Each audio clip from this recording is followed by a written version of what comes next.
RV एक जिज्ञासु और निडर 13 साल का लड़का। चीकू उसका होशियार तोता।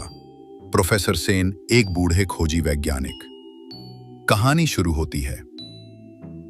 आरव को बचपन से ही पुरानी किताबें और रहस्यमयी कहानियां बहुत पसंद थीं। एक दिन उसे अपने दादा की लाइब्रेरी में एक पुराना नक्शा मिला। उस पर लिखा था, वहां है एक अद्भुत जंगल जहां सोने के फूल खिलते हैं और समय रुक जाता है। आरव ने सोचा, मुझे ये जंगल ढूंढना ही होगा।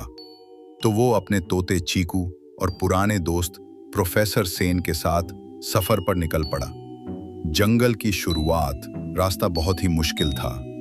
घना जंगल, तेज बारिश और अजीब अजीब जानवरों की आवाजें। लेकिन चीकू हमेशा सही दिशा बताता और प्रोफेसर सेन अपने यंत्रों से खतरे पहले ही पहचान लेते। एक बार एक विशालकाय बेल ने आरव को पकड़ लिया। आरव, तलवार निकालो, चीकू चिल्लाया। आरव ने हिम्मत दिखाई और बेल को काट कर बाहर निकल आया। वो समझ चुका था, यह कोई साधारण जंगल नहीं है, समय की गुफा। एक दिन उन्हें एक गुफा मिली जिसके बाहर लिखा था, यहाँ समय रुकता है, लेकिन जो फंसे वो सदा यहीं रह जाएं। प्रोफेसर बोले, सावधानी से जाना होगा। अंदर सब कुछ थमा हुआ था। गिरा हुआ पानी हवा में रुका था और एक हिरण हवा में स्थिर खड़ा था। चीकू ने धीरे से बोला, अगर हम कुछ भी छू लें, हम भी यहीं रुक जाएंगे। आरव ने सांस रोक कर देखा। सामने एक दरवाजा था जिस पर उसी नक्शे का चिन्ह था। उन्होंने उसे खोला और सोने के फूलों की घाटी। उनके सामने थी एक चमचमाती घाटी। पेड़ सोने से ढके थे और जमीन पर जादुई फूल खिले थे।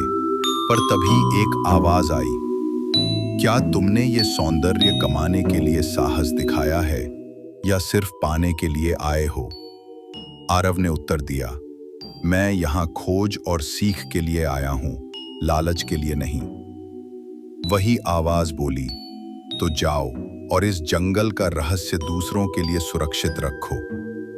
अगले ही पल वे तीनों जंगल के बाहर थे, जैसे कुछ हुआ ही नहीं। नक्शा अब सफेद हो चुका था, उसका काम पूरा हो चुका था। अंत में आरव ने अपनी डायरी में लिखा, सच्चा एडवेंचर सिर्फ खजाने ढूंढना नहीं, बल्कि खुद को जानना है।